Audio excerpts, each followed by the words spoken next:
पेशी से क्यों भाग रहे हैं? क्या लगता है कि उनके खिलाफ भी अब सबूत मिल गया है, और जैसा कि वो आशंका जता रहे हैं कि अब मुझे भी गिरफ्तार किया जा सकता है, क्या लगता है केजरीवाल का नंबर आ गया है?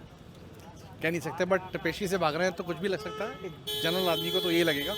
बाकी मैं तो यही बोलूँगा कि अगर कोई आदमी सच्चा है तो उसको किसी भी चीज़ को फेस करने में कोई बुराई नहीं होनी चाहिए। इनफैक्ट उनके पास एक अच्छा मौका है अपने आप को प्रूव करने का कि मैं ठीक हूँ।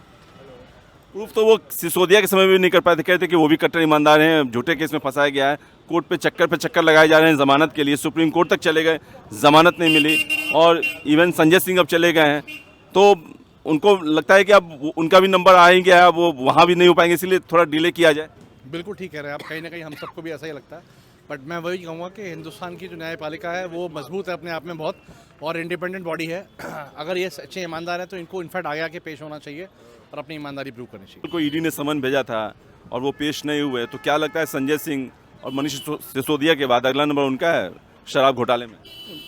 बिल्कुल उनका है जी। ये तो ईडी और सीबीआई को लेकर कहा जा रहा है, सवाल उठाए जा रहे हैं कि मोदी गवर्नमेंट इसका बेजा इस्तेमाल कर रही है, गलत इस्तेमाल कर रही है, चुनाव नज़दीक आते ही, और जो विपक्ष के नेता हैं उनको परेशान किया जा रहा है, झूठे मामले में फंसा के उन्हें जेल भेजा जा रहा है। आप कितना इसे मानते हैं सही? मैं इस बात को बिल्कुल ठीक नहीं मानता हूँ, और जितनी भी गवर्नमेंट बॉडीज़ हैं वो इंडिपेंडेंटली काम करती हैं, उनका किसी भी गवर्नमेंट से इन्फ्लुएंस होना मुझे ठीक नहीं लगता।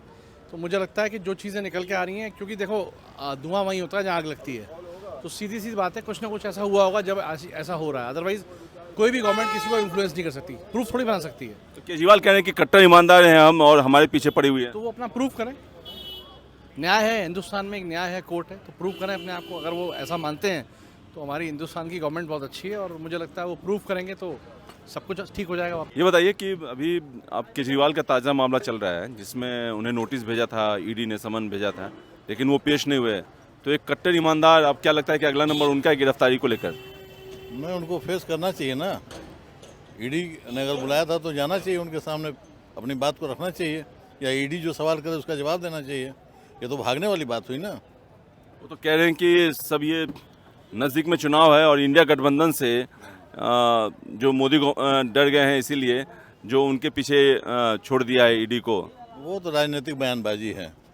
जहाँ कानून की बात है वहाँ कानून को फेस करना चाहिए। राजनीतिक बयानबाजी से क्या फ़ायदा है। शराब घोटाले में सिसोदिया गिरफ्तार हो चुके हैं, संजय सिंह गिरफ्तार हो चुके हैं, क्या लगता है अगला नंबर केजरीवाल का? ये अभी कैसे कहा जा सकता है, वो तो पता चलेगा जब पूछताछ होगी उनसे, और किस तरह का उनका जवाब है और किस तरह के साक्ष्य हैं उसके आधार पता चलेगा ना। जैसे लिंक जुड़ रहा है, जैसे पहले सिसोदिया हुए थे, संजय सिंह भी बड़े बड़े दावे करते थे, नहीं नहीं मेरा गलत नाम डाल दिया गया है, मेरा तो नाम ही नहीं है, संजय के नाम से दूसरा आदमी था, बाद में उनकी गिरफ्तारी हुई। अब केजरीवाल को यदि कुछ सबूत नहीं होता तो केजरीवाल को बुलाया ही क्यों जाता है? हाँ, कोई आधार होगा, बुला रहे हैं, लेकिन वो आधार कितना पुख्ता है इस बात पर डिपेंड करता है जब उनसे पूछताछ होगी। लेकिन फेस तो करना चाहिए, जननेता को कानून का सामना तो करना चाहिए। तो केजरीवाल की बातों में आपको कितना दम लगता है कि जो ईडी का गलत इस्तेमाल करके और विपक्ष के लोगों को, नेताओं को परेशान किया जा रहा है? ये खाली कहने से थोड़े बात चलेगी, ये खाली कहने से नहीं है। फेस कीजिए, सामने आइए, उसके बाद जो है, क्योंकि और भी तो इसके पहले तमाम लोगों से ईडी ने पूछताछ किया है, तो पूछताछ से क्या घबराना है, वो तो ये संवैधानिक संस्था है। अच्छा, एक चीज़ ये बताइए, मोदी के खिलाफ महागठबंधन बनाया गया है जिसमें तमाम बड़े दिग्गज नेता जुटे हैं मोदी को हराने के लिए 2024 में, तो क्या लगता है कि 2024 से पहले ये गठबंधन बिखर जाएगा विपक्ष का? नहीं, इतना आसानी से नहीं कहा जा सकता है। अखिलेश भी हैं इसमें, और उन्होंने कहा है कि यूपी में हम 65 सीटों पे चुनाव लड़ेंगे, 80 लोकसभा सीटों में, और 15 सीटें छोड़ दिया है। क्या ये इशू बन सकता है, सीटों के बंटवारे में इशू बन सकता है, तब पता चलेगा क्या है। आपसी तालमेल हुआ ही नहीं, और समाजवादी पार्टी ने कहा कि भाई मैं 65 सीटों पर चुनाव लड़ूंगा। अभी गठबंधन में उतनी मजबूती नहीं दिखाई दे रही है, ये तो सही बात है। तो स्टेट लेवल में जब बात नहीं बन पा रही है तो सेंट्रल लेवल में कैसे बनेगी? कैसे बनेगी, ये बात तो है, सही बात है।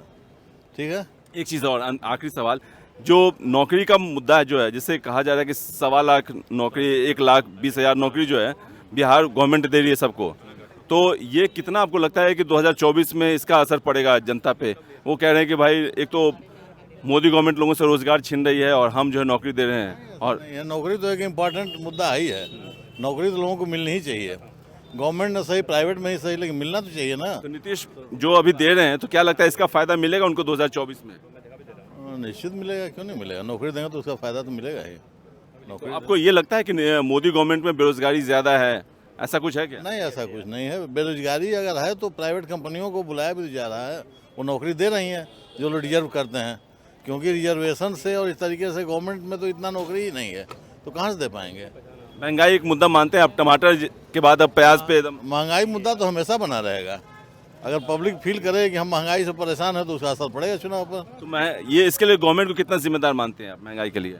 गवर्नमेंट जिम्मेदार है, क्यों नहीं है। महंगाई अगर बढ़ेगी तो उसकी जिम्मेदारी तो गवर्नमेंट पाएगी। इसका असर रहेगा चुनाव पे? बिल्कुल चुनाव पर असर रहेगा। अगर महंगाई बढ़ेगी, नहीं कंट्रोल हो पाएगा तो असर तो रहेगा ही, हमेशा से रहा है, इस बार भी रहेगा। 2024 में आपको क्या लगता है किसकी गवर्नमेंट बननी चाहिए?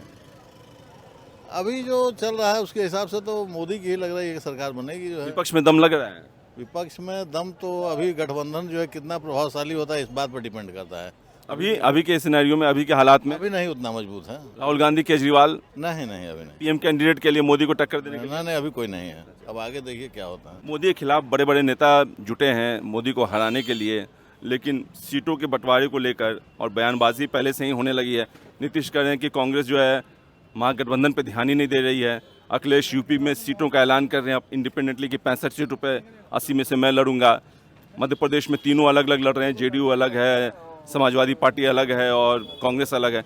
क्या लगता है ये 2000 पहले से गठबंधन टिक पाएगा, चुनाव तक टिक पाएगा ये?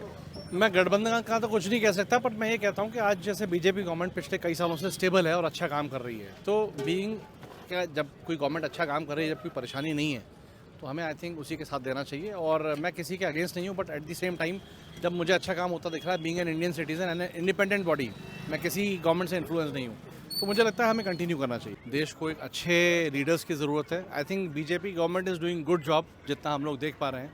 चाहे आज आप किसी भी फील्ड में देख लीजिए, जहाँ जहाँ बीजेपी गवर्नमेंट है वहाँ बहुत अच्छा काम हो रहा है। So I will recommend as a BJP supporter, vote for BJP. तो आपको क्या लगता है डिजर्विंग कैंडिडेट हैं राहुल गांधी या केजरीवाल मोदी के खिलाफ? बिल्कुल भी नहीं। क्यों, ऐसा क्यों लगा? जो स्थिति देखे, अगर हम बात करें राहुल गांधी या कांग्रेस की, तो उन्होंने कितने टाइम से हमारी गवर्नमेंट चलाई, बट इतना अच्छा नहीं हुआ। केजरीवाल जी जो हैं वो दिल्ली में अच्छा काम कर रहे हैं, मैं ये नहीं बोलूँगा दिल्ली में अच्छा काम नहीं हुआ, काम अच्छा हुआ है, but at the same time मैं कंपैरेटिवली वीक मांगता हूँ उनको। अच्छा, ये दिल्ली में जो आप हालात देख रहे हैं, गवर्नमेंट बदली लेकिन हालात जस के तस हैं, तो इसके लिए आप गवर्नमेंट को जिम्मेदार मानते हैं या ठीक है वो उसके लिए कोई कुछ नहीं कर सकता है? देखो कुछ चीज़ें हैं ना नेचुरल रहती हैं। दिल्ली में आबादी इतनी हो चुकी है, लोगों के पास हर आज के घर में इतनी गाड़ियाँ हैं, इतने पॉपुलेशन वाली चीज़ें हैं, तो गवर्नमेंट बहुत ज़्यादा रिस्पॉन्सिबल नहीं है इस चीज़ पे। तो खैर मैं तारीफ़ करूँगा, केजरीवाल गवर्नमेंट भी अच्छा काम कर रही है और कोई भी गवर्नमेंट होगी तो इस चीज़ के लिए काम करेगी। मैं इस चीज़ को गवर्नमेंट से कोई लिंक नहीं करता हूँ, बीइंग एन सिटीजन। ये तो ईडी और सीबीआई को लेकर कहा जा रहा है, सवाल उठाए जा रहे हैं कि मोदी गवर्नमेंट इसका बेजा इस्तेमाल कर रही है, गलत इस्तेमाल कर रही है चुनाव नज़दीक आते ही, और जो विपक्ष के नेता हैं उनको परेशान किया जा रहा है, झूठे मामले में फंसा के उन्हें जेल भेजा जा रहा है। आप कितना इसे मानते हैं सही? मैं इस बात को बिल्कुल ठीक नहीं मानता हूँ, और जितनी भी गवर्नमेंट बॉडीज़ हैं वो इंडिपेंडेंटली काम करती हैं, उनका किसी भी गवर्नमेंट से इन्फ्लुएंस होना मुझे ठीक नहीं लगता। तो मुझे लगता है कि जो चीज़ें निकल के आ रही हैं, क्योंकि देखो धुआं वहीं होता है जहाँ आग लगती है, तो सीधी सी बात है कुछ ना कुछ ऐसा हुआ होगा जब ऐसा हो रहा है, अदरवाइज कोई भी गवर्नमेंट किसी को इन्फ्लुएंस नहीं कर सकती, प्रूफ थोड़ी बना सकती है। तो केजरीवाल कह रहे हैं कि कट्टर ईमानदार हैं हम और हमारे पीछे पड़ी हुई है, तो वो अपना प्रूफ करें। न्याय है, हिंदुस्तान में एक न्याय है, कोर्ट है, तो प्रूव करें अपने आप को। अगर वो ऐसा मानते हैं तो हमारी हिंदुस्तान की गवर्नमेंट बहुत अच्छी है, और मुझे लगता है वो प्रूव करेंगे तो सब कुछ ठीक हो जाएगा।